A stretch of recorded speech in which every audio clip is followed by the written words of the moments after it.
So this is I want to say it's our second podcast in Flagstaff. Our first was with Mother Road, came out a couple months ago. That's right, yep. And we are up here currently for shooting for an article that our co-host today, Christina Barroetta, she's writing an article on a trip to Flagstaff. So that brings us here to one of my favorite spots. Thank you so much. And there's multiple spots around here as well. So with that said, could you, our guest, go ahead and introduce yourself and what is going on all sides of us right now? Absolutely. My name is Nick Williams. I'm the owner of That Place Projects Hospitality Group. So we run the Tourist Home Cafe, the Annex Cocktail Lounge, and the Tinderbox Kitchen. We are in the process of building Teatro, Italian food and wine, right up the street. I kind of love what you have going on here more than many other places I've been, because you could just kind of turn 360 degrees, or I guess 180 degrees would be a better description, throughout the day, and you can hit breakfast, cocktails, and then dinner at your spots. I figure that's something that you guys planned out very thoughtfully. Kind of talk about, the layout of this property and what you have going on in such a unique location. Yeah, absolutely. So it all came on organically. We didn't really have much planning as far as the physical spaces went. And these are all historic buildings built in the 1920s. Obviously, our patio area is a Basque sheep herders handball court. So that's pretty say that cool. again. So the Basque sheep herders who lived here in the early 1900s, they physically lived in the tourist home building, and they had a recreational game of handball that they built this historic handball court. Wow. Way back in the day. And so it became a really great, unique space for an outdoor patio that we invested in 2019 is when we actually built the patio area. Okay. And I think there's a historic plaque marking it. Exactly. Right? Yeah. It's Jesus Garcia was the guy who physically built it, and so it's a really cool history behind it. And so we love paying homage to the history of the spaces that we get into. But yeah, the Tinderbox started in 2009 and was met with almost immediate success, and to the point that we kind of needed some extra space and almost like a waiting room. And the Annex was right next door. It was an abandoned building. It had been a guitar shop in the 50s. And so we annexed that property and made a cocktail lounge. And initially we were just simple, just keep it a great place where you can sit and wait for a table at the Tinderbox and have a great scotch or a classic cocktail. Wonderful water. Yeah, wonderful water, exactly. I was telling my wife, so my in-laws lived up here, so my wife would bring me and my father-in-law out to have beers and have drinks, and she was pregnant, with both my daughters at one point or another, so she wanted to go places that had great water, and Annex was like... We won the water war. Wow. Oh, for sure, yeah. She'd be like, I don't care, what do they have on draft, I'm like, I want a beer. I want to go to Mother Road. She's like, well, don't they have that on draft? Don't they have Tower Station? Whatever it was. So it was all about the water. It was all about the water. Totally. So good old Flagstaff water. The You can't smallest go wrong. details, right? Totally. So yeah, we started the Annex in 2010, and I came around in 2013 and basically had no experience. I was hired as a bar back. Just said, hey, I got a lot of hustle and I like to learn. And so Kevin Heinonen, the founder, gave me a job, and things went up from there. And I figured out that bartending was a passion of mine, and I built the cocktail program around more and more modern classics and really pushing the envelope as far as the ingredients and playing with old recipes and building the reputation as a true cocktail lounge. And so that really helped gain a lot of traction and get us into this space, the patio space. Yeah. And then so furthermore, in 2014, we looked to this next abandoned building to the south and said, what if we built a breakfast and lunch cafe there? That's a demographic that we don't have checked. And so we worked with Chris Kemmerly from Miramonte Homes. He's our landlord, and restored the entire building. We tried to go for the full-blown historic certification, which means you have to use 50% at least of all of the materials, and quickly found out that would be impossible. Was it a private home, or was it a commercial building? It was a commercial building, zoned in the commercial space for sure. But yeah, we basically ended up having to bulldoze it from the inside out, and rebuilt it just in its former glory, and started the Tourist Home Cafe, which is again had its own really great success, and we're open every day from 6 a.m. to 3 p.m. and serve modern classics and with our own little spin on it, and keep things as fresh as possible. And again, we capture people from 6 a.m. till midnight when we do last call at the Annex. And I think the last time I was here, you also have local products you sell, right? Or I think you had like canned cider or we do have some to-go goods like Yeah. that. When we first started, we tried to do almost like an urban market is what we were calling it. Yeah, I think that's when I was there. And we quickly, I mean, people vote with their orders. And so when we started selling more breakfasts and sandwiches and things like that, we said, well, maybe we don't even really need to do this market thing. Maybe it's just a cafe. That's great. And so that's how we pivoted there as well. Yeah. Top three breakfast burrito in Flagstaff for me. Oh, absolutely. The tourist home. Yeah. That's our That's best a big seller. one. That's our bread and butter. It is. It's And literally a big one. It's there's huge. some good man. breakfast burritos in Flagstaff. There for really sure. are, yeah. But yours is right up Ooh, there. I'll man, have to for try it. sure. I've only had the pastries. Yeah. Yeah, for sure. Yeah. Have you been to Los Alteños? That's a little number hole one. in the wall. That's the number best, one. man. Yes. Totally. The what is it? Flag Fuego. I think can't it has like the chili relleno in it, and like Oh, yeah. that's like You know what that's it my is. top breakfast burrito like of all of the breakfast burritos. So Yeah, they're fantastic. So top three in my top three is an honor. So I'm Well, thank you so much. Great water and great water Burritos. breakfast burritos. We're in. You got me, you got my wife, and my kids love pastry, so it's perfect. Right on. It's working.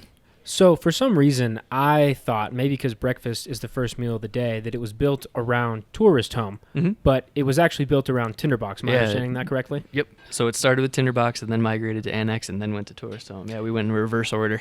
And so, at what point did you come along? Was that before Annex or was that after Annex? So that was it. Yeah, we started Annex in 2010 and I came around in 2013. Okay.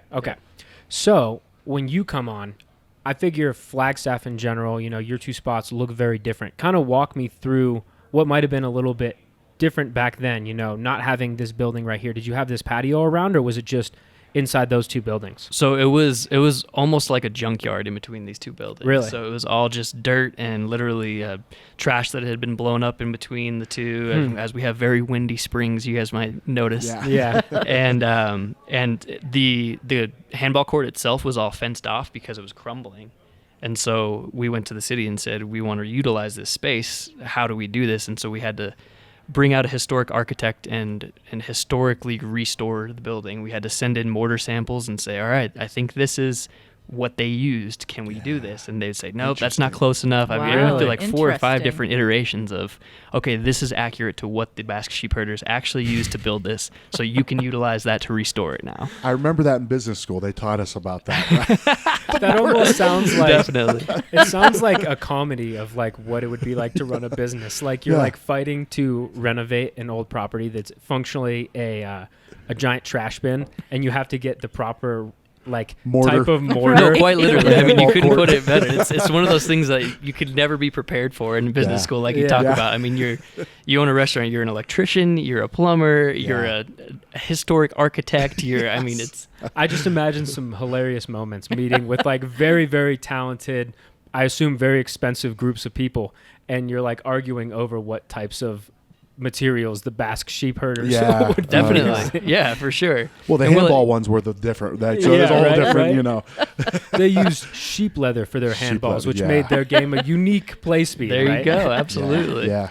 And we're like, but wait, I mean, it's crumbling right now, so maybe we don't want to use the same material. Yeah, right.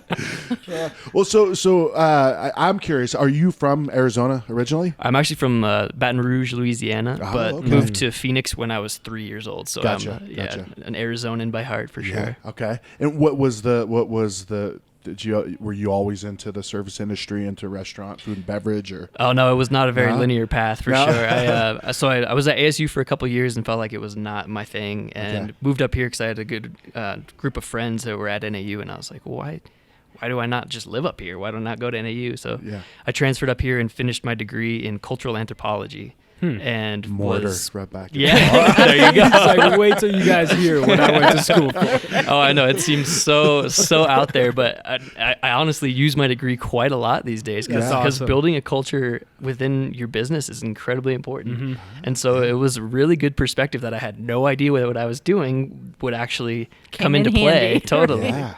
We've had some awesome full circle moments on the podcast, but that has to be the most serendipitous moment of like you finding out that you would be able to use your degree not only for that, but even if you didn't, I'm going to say that you did use your degree to determine the 100%. historic build out. No, I remember being frustrated with people going, well, what are you going to do with that? I'm like, I don't know. It's a degree. I'm learning, okay? Yeah. You enjoyed it, Just right? trust me. Wait 10 years down the road. I'll show you. Well, I'll and send you the so samples, yeah. with that said, you're amongst a very historic area. That's one of the reasons why I think it's so awesome walking around Flagstaff, and it doesn't even feel like being in Arizona, even though, of course, it is in Arizona. And I'm sure you're surrounded by other buildings that are historic, just like your guys' is with, things going on, like the lumberyard building, for example. That was an old lumber warehouse, I think you would call it, when they were using that, and it was, even more important to be building structures. Mm-hmm. And so I'm curious, as you've seen Flagstaff evolve and seen these businesses evolve, what are your thoughts on Flagstaff and more specifically the food and beverage scene in general and how things have evolved? Yeah, absolutely. I mean, Flagstaff's a very, very unique city with a lot of potential because, we have the metropolis of Phoenix, 150 miles down to the south.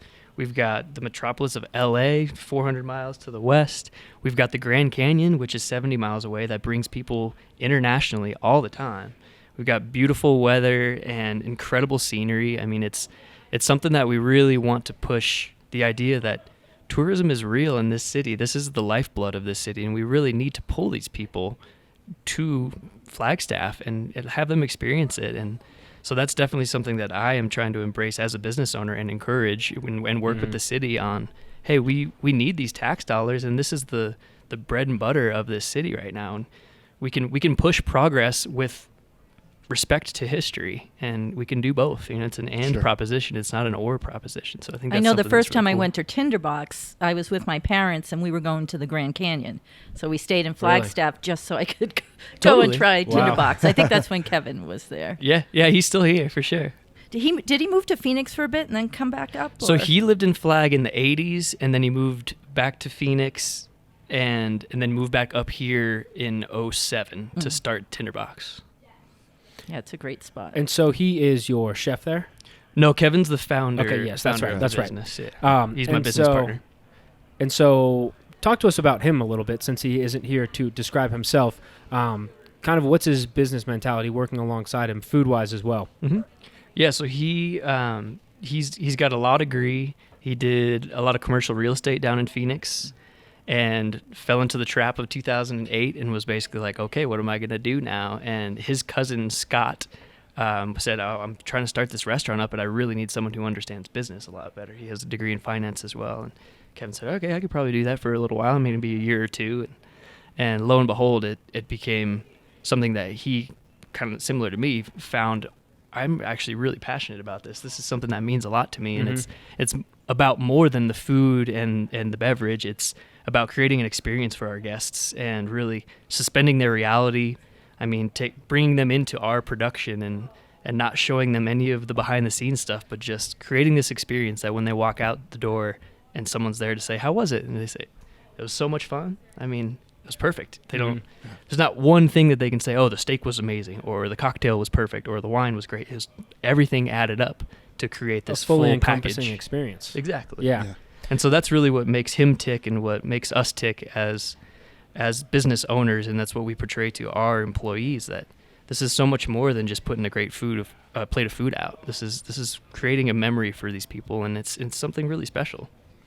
Well, so with that said, let's kind of go through your restaurants in order, not of chronological founding, but what is easier for me to digest, if you will, and start to the left of us now. And so we are inside of the historic shed that is next to the Basque Sheep Herders Handball court. handball court. with accurate mortar.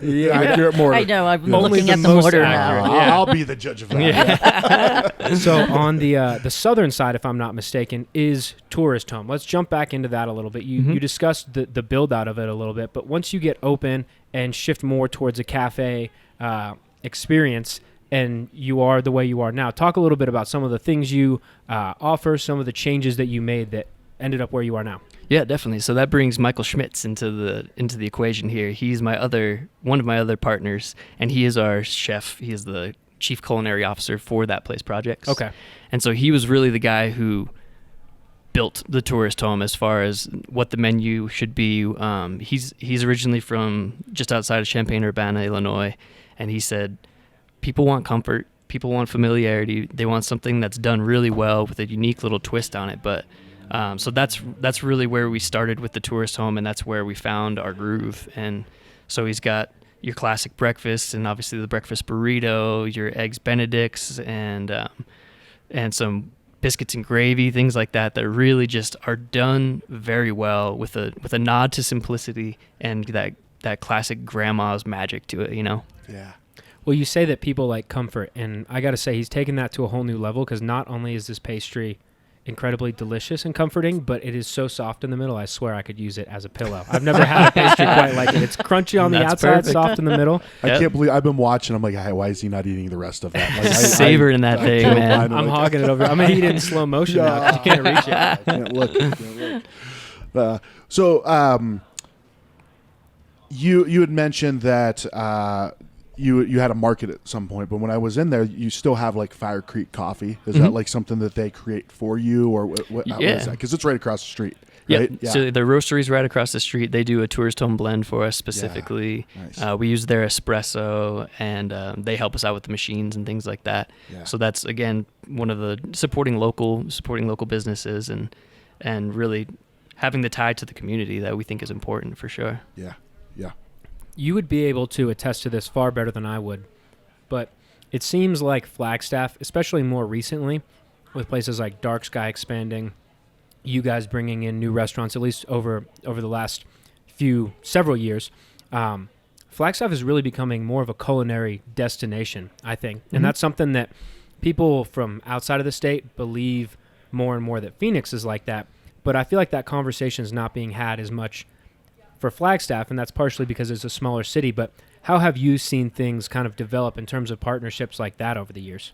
Yeah, absolutely. I mean, again, I think we want to really tap into the idea that there's so much traffic coming through this city that we should have every amenity that there is to offer, and really focus on the fact that it's a culinary destination. We've got incredible restaurants, we've got great cocktails, we've got incredible wine, and so it's something that is very important. I had some good mead yesterday. Yeah, the Drinking Horn, they're doing Yeah. a great job Yeah. up there for sure. Yeah. And it's all super walkable as well, especially if you're visiting That Place projects. Definitely, yeah. The downtown area is very important, and it's something that we're looking to really help revitalize, and it's an effect that we have had on the south side of the tracks here that we're very proud of. When we first opened the Tinderbox, it was, ooh, you're gonna open down there? Yeah. I mean, there was a strip club across the street, and Wow. it was what type of place where you're like, can I actually park my car here? Is it gonna get stolen or keyed or something? Yeah. So it was sketchy, and we definitely had people asking those questions, and so it was great to be successful and feel the Turn expansion. it into a and- destination. Yeah, exactly. Help turn it expand into, that. I mean, with historic coming in down here, and Southside Tavern and the Mayor, and it's become more vibrant, if not equally as vibrant as the north side of the tracks, which is a really cool thing to see for sure. Which is crazy, because when you go to like the Phoenix area, everything is so spread out. The idea of having it all consolidated like that, I know, it's nice. it's wild. Totally. Yeah. And so, what are some of your most popular items at Tourist Home? Breakfast burritos are number one seller by Yeah. far, for sure. Everybody loves that. It fills you up for the whole day. It's, again, talking about Mike Schmitz's food.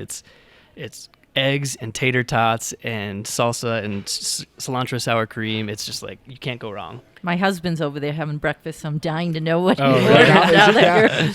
Definitely. And then the Annex burger is something we've become very well known for as well. And we were in a really fun March Madness burger bracket, and we made it to the championship against Uptown Pub House, which has a classic old school burger, and they ended up pulling off the victory. Apparently, they won by 5 votes. Wow, So very close. So we got to give them Next year. their credit. Yeah, exactly, and come back after them next year. So that was a lot of fun. It was a really good community event that the Downtown Business Alliance put together, and had this online voting, and it helped boost sales. It helped boost followership.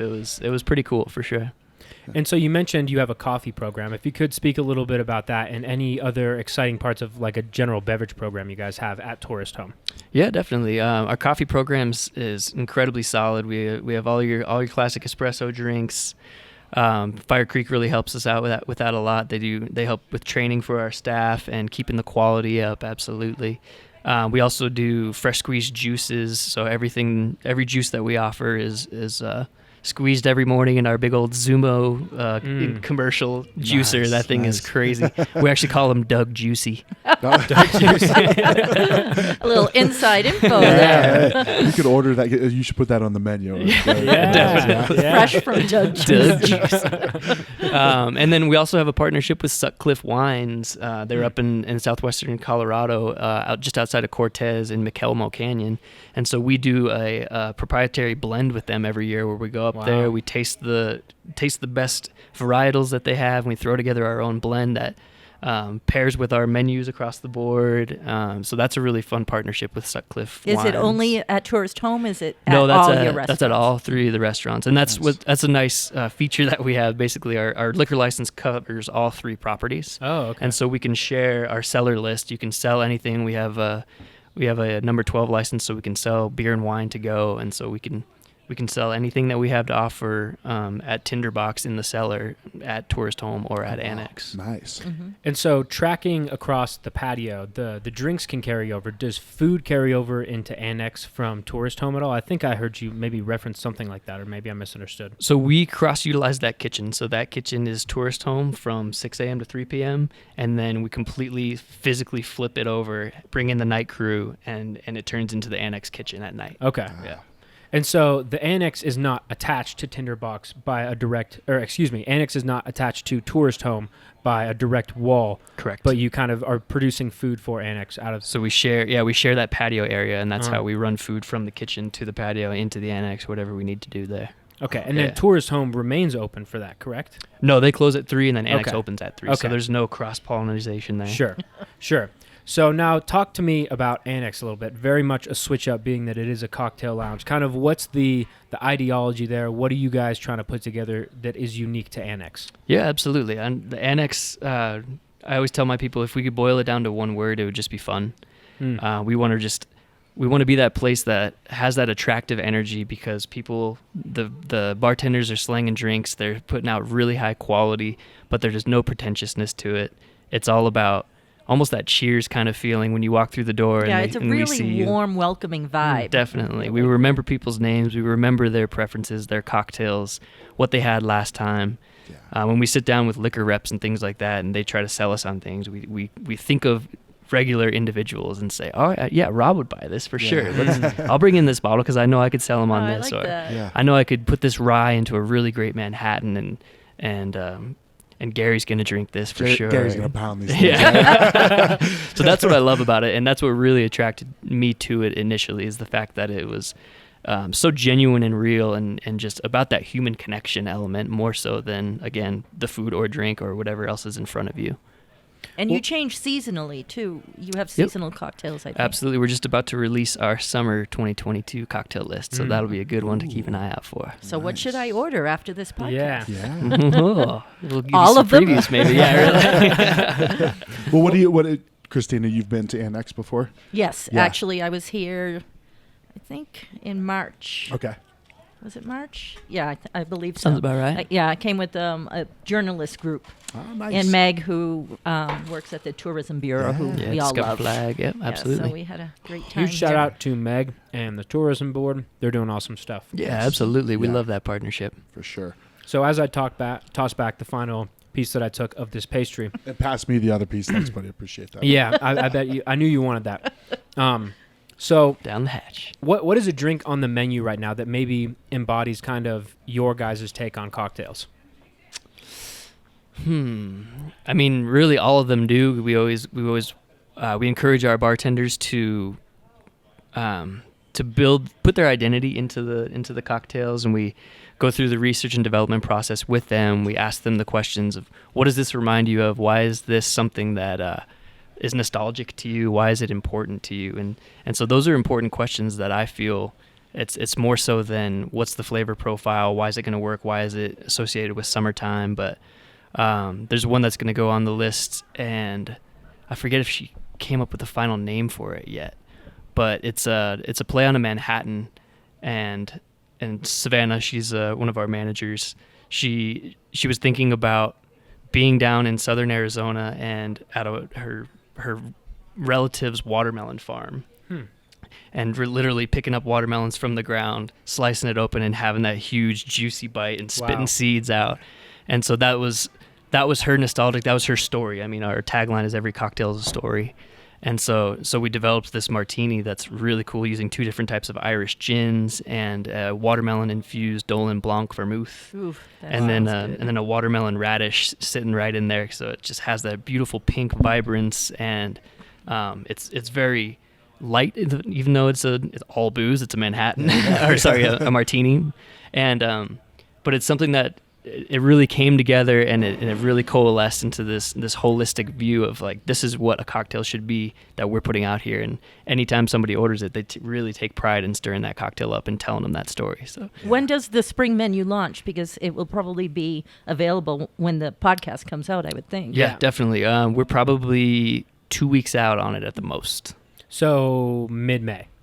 Call it. Okay. Yeah, for sure. Yeah. So that ideology of every cocktail has a story, that, of course, plays into the wanting to be fun with your cocktails, right? Mm-hmm. And I think that makes a cocktail way more exciting, because when you're drinking a cocktail and a story like that, you're really connecting with your bartender, and that leads into building relationships with your customers, whether they're regulars or one-time visitors. Yep. How do you incorporate these types of things into your business? Because for every cocktail to have a story doesn't sound like it's making it easier to develop recipes. No, not at all. Yeah. And it's a very arduous process for sure, but we think that's what the heart and soul of it is, really. Mm-hmm. And that's what we take pride in. Again, building that culture. That cultural anthropology comes back again, and we want them to be working at a place that's not only going to make them great money, but that they're proud to be at, and that when they're around town and they say, "I'm an Annex bartender," there's some clout to that. People go, "Oh, okay, that's really cool. I Let's love talk." that place. Yeah, exactly.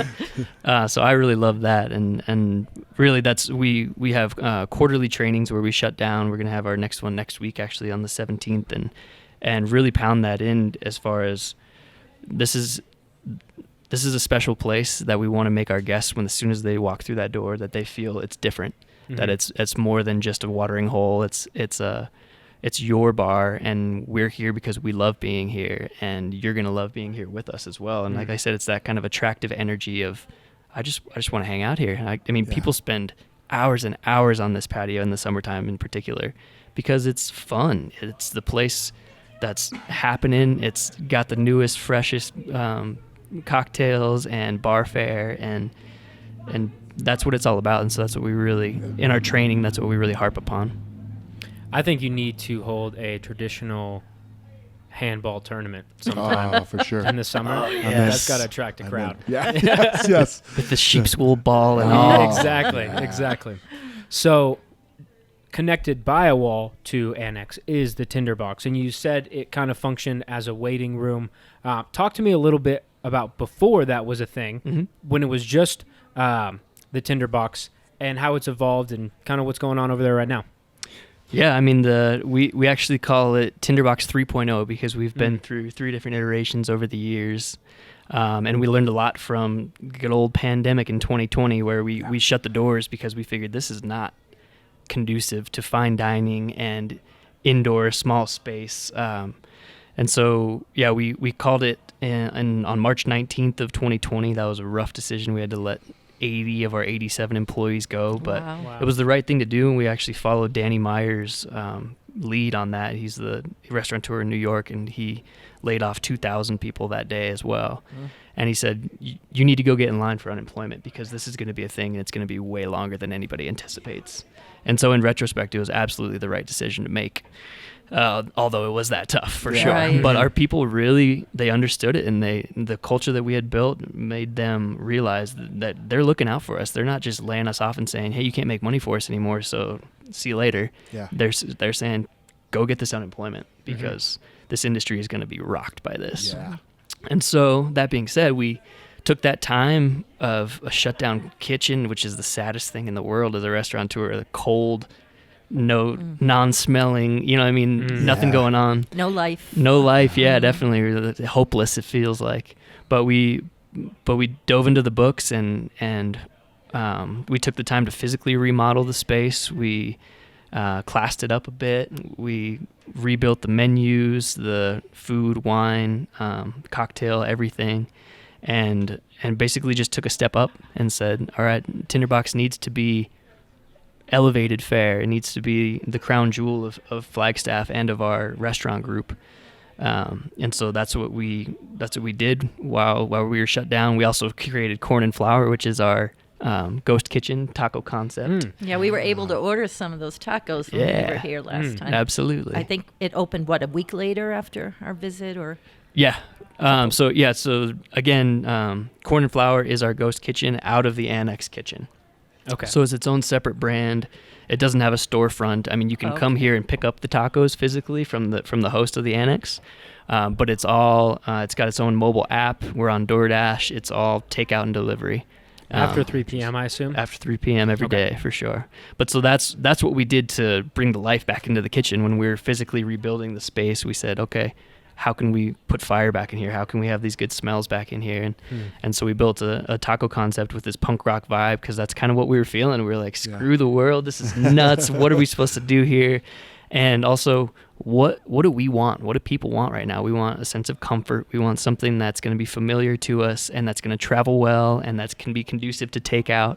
And so that's how we built the Corn and Flour concept, which is really pretty cool and a testament to our willingness to adapt to a tough situation. So it will always be a pop-up here at Annex. Yes, or we might actually move it up to the back of Teatro when that opens as well.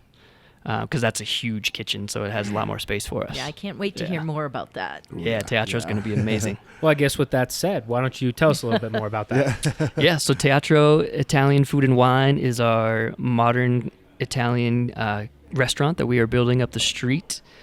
It's going to be on the north of the tracks, the first for us, but we're still on San Francisco Street. So some people call it the Tinder Block. The Tinder Block. So yeah, it's going to be modern Italian fare. It's going to be lighter. I mean, think fresh pastas, handmade breads, really fresh seafoods, and kind of your heir to that classic family style dining in Italy. And not a specific region in mind, anything like that, but it's going to be all Italian wines, at least 150 bottles on the cellar list there. So wine-centric and really just very high-quality fare, and something that we don't have in this town. Again, we kind of did a demographic report and said, what do we need? Yeah. Let's check a box that's not checked. And so Teatro came along, and it's called Teatro because it is in a historic theater building. So it was the first theater in Flagstaff, built in the 1930s. Again, historic buildings. And so we wanted to pay some homage to that, so we called it Teatro. And it's going to be a lot of fun. We're in the process of building right now. It's a hell of a process, especially in this day and age with supply chain issues. Is it one floor or two floors? One floor, but we do have a back patio balcony that will have dining as well. Where's that? San Francisco and what? It's in between Aspen and Birch on San Francisco Street. Right. Yeah. I'm going to have to check that area. Which is like, what, a 5-minute walk from here? If that, yeah. Yeah. So 5-minute walk when you've probably eaten a little bit too much. Yep, definitely. Moving a little slow. Yeah, which just is just always north here. of Route 66, so it's really the lifeblood, the arteries of this town is the San Francisco Street and Route 66. Okay, I know where you're talking about. So on the corner there is the Rendezvous, right? Yeah, that's a little farther north. That's on Birch. Okay. Yep. So right. All right. Wow. Sorry, that's on Aspen. Yeah. Gotcha. Okay. And there is a, okay, I think I know. I could go down a whole path of confusing describing. So I think I know what you're talking about. Yeah, it's What's your projected date for opening? I'm hoping for the first week of August to get it open, get it rolling, but Time you for never a know. fall road trip. I guess. Yeah, definitely. Yep. Plan ahead Yeah, of time. September is one of the most beautiful months in this town for sure. I would definitely recommend it. And so talk a little bit more about where that is at right now, because I'm kind of curious. You know, I feel like people that aren't in the industry have no idea what it's like building out a restaurant. Whereas if you've talked to a few brewers or bakers or restaurateurs about what goes into building out a restaurant, let alone one Yeah. inside of a historic building. Oh yeah. What is that like? So I mean, we've been physically in the space for a year now, to give you some perspective there. Wow. And that really fell into our lap. I mean, it used to be Criollo Latin Kitchen, which was a staple in this town. That's it the was a wonderful, place I was thinking wonderful about. Yeah, restaurant okay. for sure. Yeah. And so when they unfortunately decided to call it quits during COVID, we said, all right, I mean, this thing is just a no-brainer. We got to get in there. It's right on the walking path of downtown. It's got this beautiful back balcony that we can utilize. And so we swooped it up and met with the landlord and said, look, this is going to take a while. I need you to work with me on this, but we're going to do something really special here. And so we got into it and just scraped it clean. I mean, it was layers and layers and layers. Again, a building from the 1930s that used to be a theater. So it was quite an unraveling of an onion for sure. Well, what had everybody else just kind of built over what has like just... Oh yeah, for sure. Yeah, okay. Just layer on top of layer, Yeah. definitely. And so we scraped it right down to its bones, and it's got some really great bones for sure. And so we want it to look completely different than it ever has before, so that Yeah. people walk through that door and they don't say, "Oh yeah, Criollo, I get it." Yeah. So we want it to be something very new. The sign that we're building on the front is again going to pay homage to the classic kind of theater sign, and there are pictures from the 30s that we're trying to recreate there and working with the city on what can we do, what can't we do. And so they've been really great with us as far as bending some rules as far as that goes. Yeah. And we also have some doors that can open up to the street on the front of it. So we really want that loud city feel, to hear the noises, smell the sounds. We got such beautiful weather here in Flagstaff that we want to be able to really tie into that. And we're going to open for dinner initially, but we plan on opening for lunches and brunches on weekends as well. Nice. And so we want really, really nice natural light and green foliage and some white marble tabletops, and it's gonna be gorgeous in there for sure. Can't wait. Now Christina's like, I I can see her know. fingers going, oh. Yeah, planning a visit already. Yeah. Yeah, To it's what exciting to degree build. are you trying to maintain the look of like the original theater or bring that back? Because you mentioned trying to emulate that sign.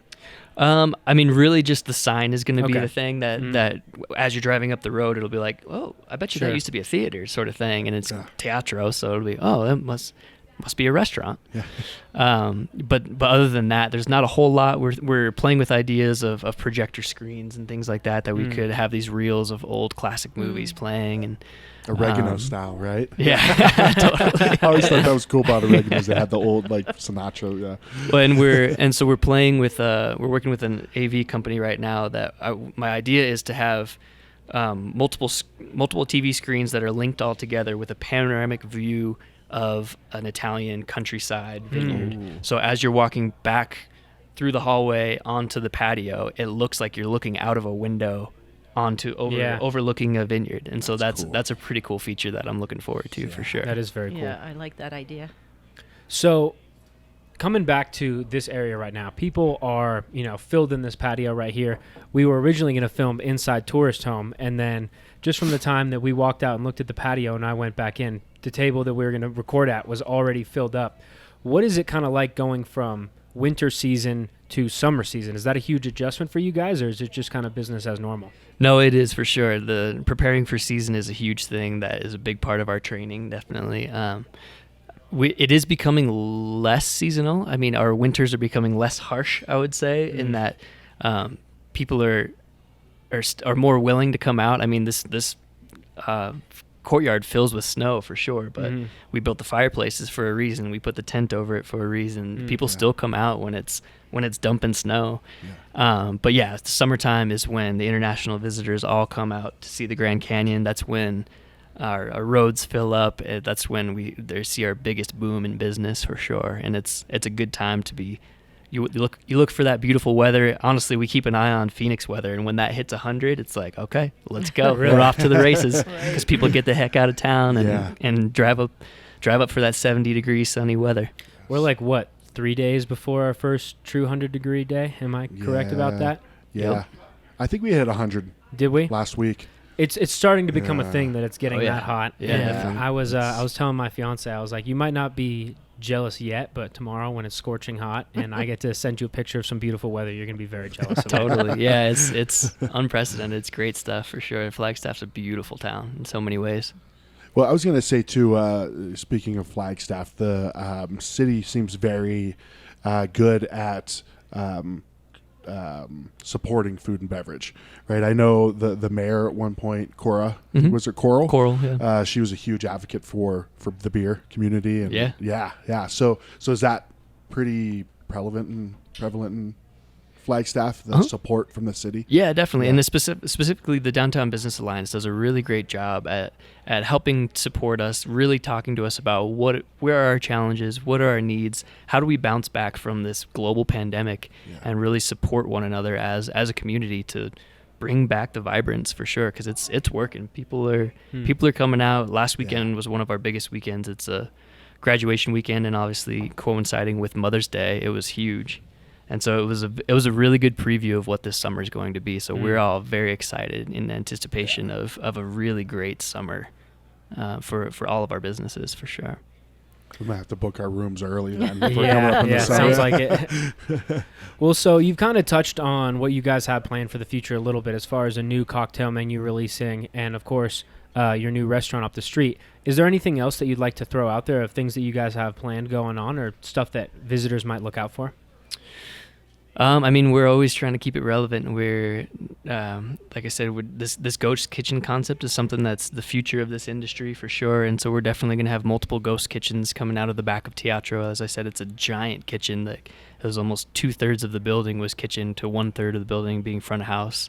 And so we pushed the front of house into that a bit, but we're really planning on having, 3, maybe even 4 different concepts coming out of it, being Philly cheesesteaks or rotisserie chickens, or I love the brand building and creating a unique voice and a unique look. And so it's a really cool opportunity for these ghost kitchens to say, all right, what else can we do with this space? Mm-hmm.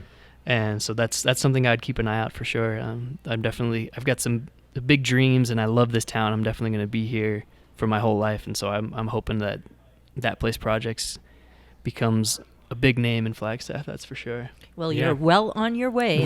We're trying. Yes.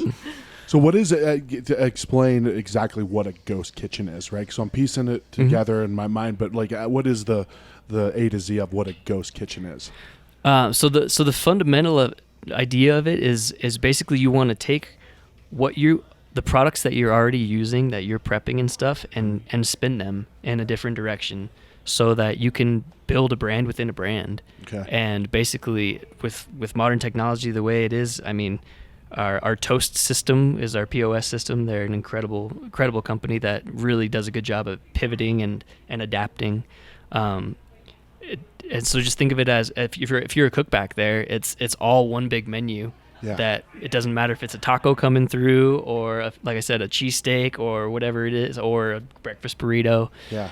So the idea there is that you're getting more out of less, because it's tough these days with the supply chain being what it is. Sure. That you want a product mix that you can utilize in many, many different ways, and we can get creative with it. And like I said, I love the idea that you can build a brand within a brand that has its own unique voice and feel and imagery. And we have an incredible photographer and videographer, Eric Hayes, who's on our staff, and he does such a great job at taking photos of this food and the cocktails and giving it its own feel, so that you don't even realize, like, oh, that's the same restaurant. That's really cool. How did they do that? Yeah. I dig it. Well, and so being that a ghost kitchen is essentially like a restaurant without a front of house, right? Would you agree with that explanation of it? Exactly. In execution. So it kind of, the initial way that someone would think, okay, that makes sense in terms of business, is you don't have to pay for the staff and the area of the front of house, and you can kind of dedicate that to another concept. Mm-hmm. But I figure it allows you to get more use out of ingredients that you may have otherwise had to thrown away if you ordered too much of it. Is that another way that it's very beneficial for you guys? How else has it contributed to your success? Absolutely, yeah, that's a great call out. And again, another area where Mike Schmitz really accelerates, that he can say, all right, I'm gonna bring in a full fillet for the Tinderbox. I'm gonna break it down, and I'm gonna make this gorgeous pasta dish at the Annex, and then the next morning we're gonna put it with this egg scramble skillet. And so we can really pull the most value out of that food. And the ghost kitchen in particular, it's a great way to keep our people busy. You know, I mean, keep those tips flowing in, keep more money getting into their pockets, because if one concept is slow that day for whatever reason, the other one might be popping off. Yeah. And it really helps just stack the cards in our favor in a way. Sure. Yeah. Absolutely. Diversifying not only, you know, the food that you're serving, but the brands that you're building and the equity that you build in those brands as well, for sure. Totally, yeah. And it doesn't oversaturate, like, because you know, sometimes you would think like, we'll just add that to the menu, Add this to Oh the yeah, menu you don't want the make a Cheesecake secret. Factory menu. Right? Yeah, exactly. Yeah, so I like that too, because that was a conversation him and I had. As I have an idea for something, and it could be just a little video segment, but I'm creating a whole new brand for it. Like in my mind, it's like, all right, simplify it a little bit, you know. Yeah. But to at a certain point, you do have that ability to branch off, and you know. I know if you're like me, I get excited about just making a logo. Or Yeah, something, exactly. You know, Yeah, that's like that. what it comes down to, And the if you can- creativity of it. Yeah, and if you can execute that and be like, you know, just all right, that's just not just a cool logo. Now we have this other arm of the business that I dig that. And yeah. I figure you can really test and vet a concept without having to put the investment into getting an actual property. 100%. Yeah. Exactly. Yeah.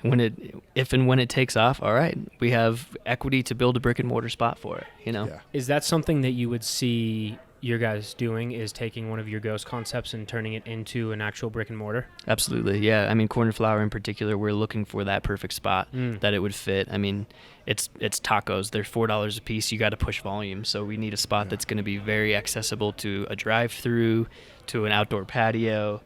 We got some specifics that we would really need to look for. And so we're reaching out across the city right now and trying to find some really great places that we could possibly build a brick and mortar Corn and Flour and whatever else is next. That's for sure. Well, thank you so much for sitting down, considering how many things you have going on right now. It's quite incredible. I think that he you came have up the with time. 2 new brands on the Yeah, show. seriously, Yeah. seriously. Well, yeah, Absolutely. It's my pleasure. yeah, and we're gonna grab some photos, like I said, for Christina's article, the upcoming Weekend in Flagstaff article that will release in July issue of our magazine, the summer issue. So keep an eye out for that to see some more beautiful shots of your guys' food. Love it. And other than that, everyone, thank you so much for listening. Thank you so much for having us. Cheers.